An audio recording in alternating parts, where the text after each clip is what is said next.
శ్రీ గురుచరిత్ర అధ్యాయం 44. శ్రీ గణేశాయ నమః. శ్రీ సరస్వత్యై నమః. శ్రీ గురుభ్యో నమః. కథారంభము.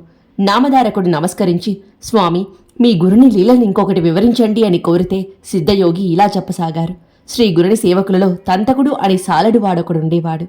అతడు నిత్యము ఇంటి పనులు చేసుకుని మఠానికి వచ్చి ముంగిలి ఊడ్చి నీళ్లు చల్లి ముగ్గు పెట్టేవాడు. అటు తర్వాత అతడు శ్రీ గురునికి దూరం నుండే సాష్టాంగ నమస్కారం చేసుకుని వెళ్తుండేవాడు. ఒక సంవత్సరం శివరాత్రికి అని అతని బంధువులందరూ శ్రీశైలం వెళుతూ అతని కూడా రమ్మన్నారు. అతడు, ఓరి వెర్రివాళ్లారా, శ్రీశైలం ఎక్కడో ఉందనుకుని కాళ్ళీడ్చుకుంటూ అంత దూరం పోవటమెందుకు? శ్రీ గురుని మఠానికి మించిన శ్రీశైలం వేరే ఎక్కడైనా ఉన్నదా? శ్రీ గురుడు కాకుండా వేరొక మల్లికార్జునుడు ఎక్కడైనా ఉన్నాడా ఏమి? నేను ఆయన మఠాన్ని విడిచి వేరెక్కడికి రాను అన్నాడు. అతనికి ఏమీ తెలియని మూర్ఖుడని పరహసించి వాళ్ళందరూ యాత్రకు వెళ్ళిపోయారు. అతడు వాళ్ళందరినీ సాగనంపి గురుసేవ చేయడానికి మఠానికి చేరుకున్నాడు. స్వామి అతన్ని పలకరించి, నాయనా, మీ వాళ్ళందరూ శ్రీశైలం యాత్రకు పోతుంటే నీవొక్కడివే వెళ్లకుండా ఉండిపోయావేమి అని అడిగాడు. తంతకుడు చేతులు కట్టుకొని, మహాత్మా, మా వాళ్ళందరూ మూర్ఖత్వం వలన ఆ క్షేత్రంలో ఉన్న ఒక రాయిని చూడ్డానికి వెళ్లారు. కాని మీ పాదాలలో లేని క్షేత్రం ఏమున్నది అని చెప్పి నమస్కరించి తన నిత్యసేవకు ఉపక్రమించాడు. తర్వాత శివరాత్రి వచ్చింది.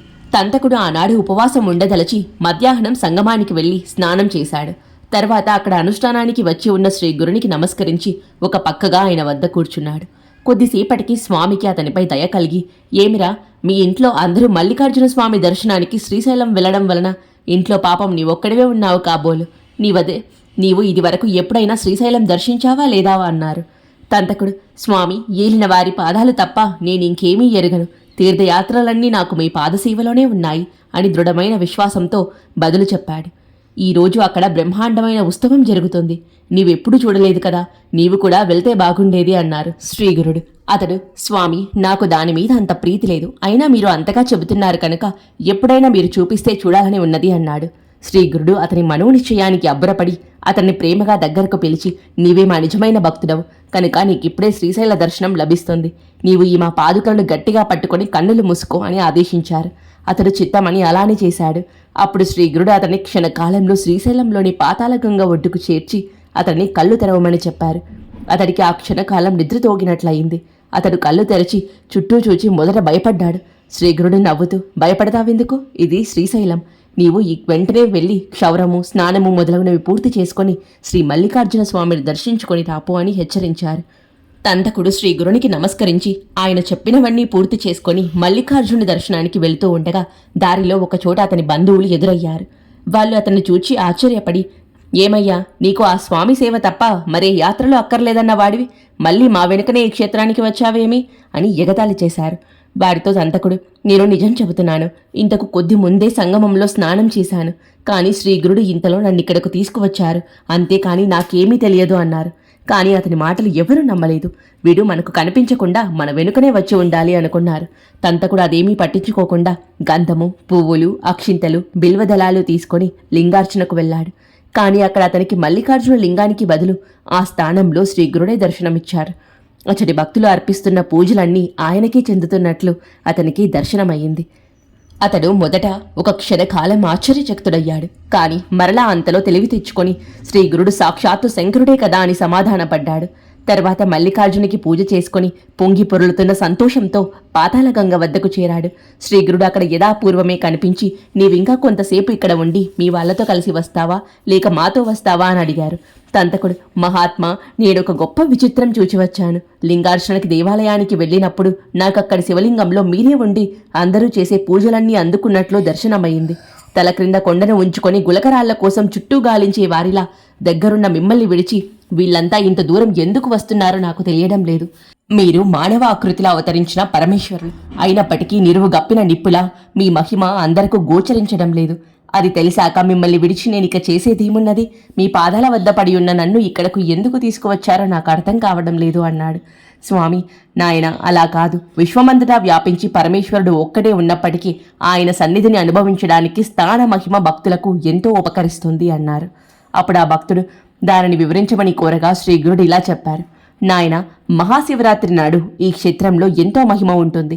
పూర్వం కిరాత దేశంలో పరాక్రమశాలి, బుద్ధిమంతుడు అయిన విమర్శుడనే రాజు పరిపాలిస్తుండేవాడు. అతడు ఈశ్వర భక్తుడే కాని యుక్తాయుక్త విచక్షణ లేకుండా ఇంద్రియ సుఖాలు అనుభవిస్తూ పరశ్రీ లపంటుడుగా ఉండేవాడు. కాని మరొక వంక నిత్యము శ్రద్ధగా లింగార్చన చేసి నృత్య గీతాలతో విధిగా శివుని సేవించేవాడు. అతని భార్య కుముద్వతి మహాగుణవంతురాలు. ఆమె ఒక రోజున అతనితో, ప్రాణనాథ, మీకు కోపం రాదంటే ఒక మాట అడుగుతాను, చెప్పండి. ఆహార వివహారాలలో ఎట్టి నియమో పాటించని నీకు ఇంత నిశ్చలమైన ఈశ్వర భక్తి ఎలా సాధ్యమైంది అని అడిగింది. రాజు నవ్వి ఇలా చెప్పాడు, ప్రేయసి, నా పూర్వజన్మ వృత్తాంతం చెబితే కాని నీకీ సందేహం తీరదు. వెనుకటి జన్మలో నేనొక గొల్లవాని వాకిట్లో కుక్కగా జీవించాను. అప్పుడొక మాఘమాసంలో మహాశివరాత్రి నాడు ఊళ్ళోని జనమంతా దైవ దర్శనానికి అచ్చటి శివాలయానికి వెళ్లారు. ఆనాడు అందరూ ఉపవసించాలి కనుక నా యజమాని కూడా అన్నం వండుకోలేదు, నాకు పెట్టనూ లేదు. అందువలన అందరితో పాటు నేను కూడా ఉపవాసం ఉండదలసి వచ్చింది. ఆనాడు ప్రదోష సమయంలో ఆ ఇంటి వారందరూ శివాలయానికి వెళుతుంటే నేను కూడా తోక ఆడించుకుంటూ దారిలో పులిస్తరాకుల కోసం వెతుక్కుంటూ వారి వెంటనే వెళ్ళాను. గ్రామస్తులందరూ తలొక దీవిట చేత పట్టుకొని శివనామ సంకీర్తన చేస్తూ ఆలయానికి ప్రదక్షిణ చేస్తున్నారు. నేను ఆకలికి ఓర్వలేక తినడానికి ఏమైనా దొరుకుతుందన్న ఆశతో ఆ గుడిలో ప్రవేశించి అన్ని మూలలా తిరుగుతున్నాను. నేను లోపలికి చూసేసరికి అతడి శివలింగం నా కంటపడింది. ఇంతలో పూజ చేస్తున్న అర్చకులు నన్ను చూచి కుక్కను కొట్టండి అని కేకలు వేశారు. నేను పారిపోవాలని చూచాను, కానీ సింహద్వారం దగ్గర సందు లేకుండా జనం మూగడంతో నాకు దారి చిక్కలేదు. కొందరు కర్రలు చేత పట్టుకొని తరుముతుంటే నేను వారి బారి నుండి తప్పించుకోవాలని 3 సార్లు ఆలయం చుట్టూ పరిగెత్తాను. చివరికి అతడి జనం నన్ను బలంగా బాధడంతో నేను ద్వారం వద్ద పడిపోయి ప్రాణం విడిచాను. ఈ రీతిన నేను తెలియకనే ఉపవాసం ఉండి శివపూజ దర్శించి ప్రదక్షిణలు చేసిన పుణ్యం అర్చించాను. ఆలయ ద్వారం వద్ద నిలిచిన వారి చేతిలోని దీవిటలను దర్శించి శివుని సన్నిధిలో ప్రాణం విడిచాను. అందువలననే నాకిప్పుడు ఇంత మాత్రమైన జ్ఞానము రాజ్యము లభించాయి. అయినప్పటికీ నాటి కుక్క బుద్ధి మాత్రం నన్ను ఇంకా వదలలేదు. అందుకే నేను ఇప్పటికీ నా నడవడి తప్పు అని తెలిసినా మార్చుకోలేకున్నాను. కుముద్వతి ఆ వృత్తాంతమంతా విని ఆశ్చర్యపడి అతని పాదాలకు నమస్కరించి, ప్రాణనాథ, శివానుగ్రహం వలన మీరు సర్వజ్ఞులయ్యారు. దయతో నా వెనుకటి జన్మల గురించి తెలపండి అని వేడుకున్నది. విమర్శుడు నవ్వి, ప్రేయసి, పూర్వం శ్రీశైలంలో నీవొక పావురంగా ఉన్నావు. నీవొక రోజు అడవిలో మాంసం ముక్కన కరుచుకొని పోతుండగా ఒక టేగదానని లాక్కోదలచి నిన్ను తరిమింది.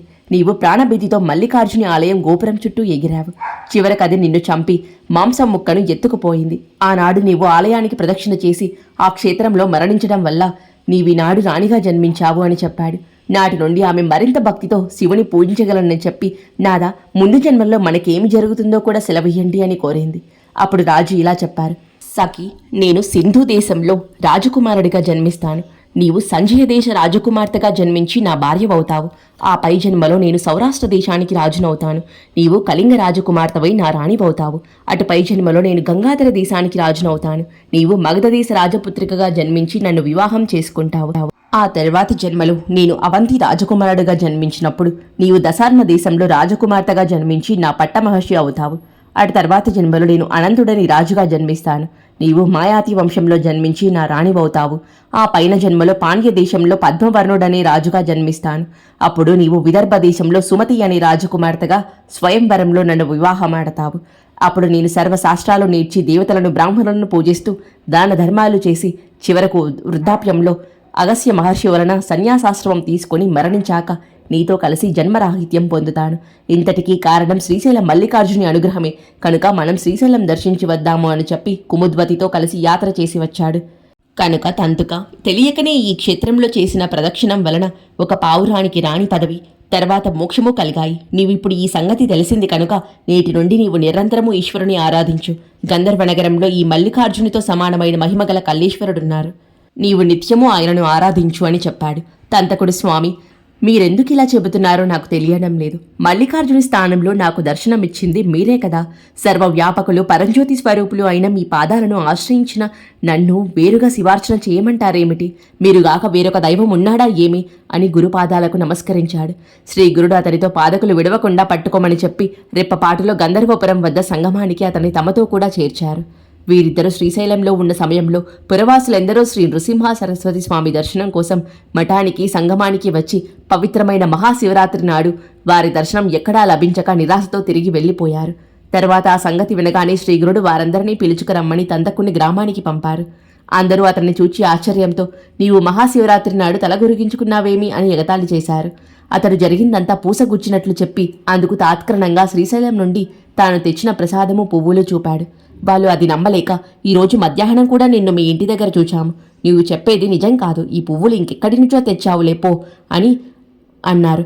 అప్పుడు అతను రెప్పపాటులో శ్రీగురుడు శ్రీశైలం తీసుకువెళ్లి వచ్చిన సంగతి చెప్పి, ఇప్పుడు స్వామి సంగమ తీరంలో ఉన్నారు, మిమ్మల్ని పిలుచుకురమ్మన్నారు, కావాలంటే వారిని అడగండి అని చెప్పాడు. శ్రీగురుని మహత్యం జరిగిన ఆ భక్తులు నమ్మారు. వెంటనే అందరూ శ్రీగురుని దర్శించి ఆ రూపంలో తమకు కూడా మల్లికార్జునుడే దర్శనమిచ్చారని స్తుతించాడు. తర్వాత 15 రోజులకు శ్రీశైల యాత్రకు వెళ్లిన పురవాసులు తిరిగి వచ్చి ఆ క్షేత్రంలో తాము తంతకుణ్ణి చూచామని చెప్పారు. అంతవరకు అతని మాటలు నమ్మని వారు కూడా తంతకుడు చెప్పినది వాస్తవమని తెలుసుకున్నారు. తంతకుడు యావజ్జీవము స్వామిని సేవించి చివరకు ముక్తి పొందాడు. శ్రీగురుని మహత్యం ఎంతని చెప్పగలము? శ్రీ దత్తాయ గురువే నమః. శ్రీ శ్రీపాద శ్రీ వల్లభాయ నమః. శ్రీ నృసింహ సరస్వత్యై నమః.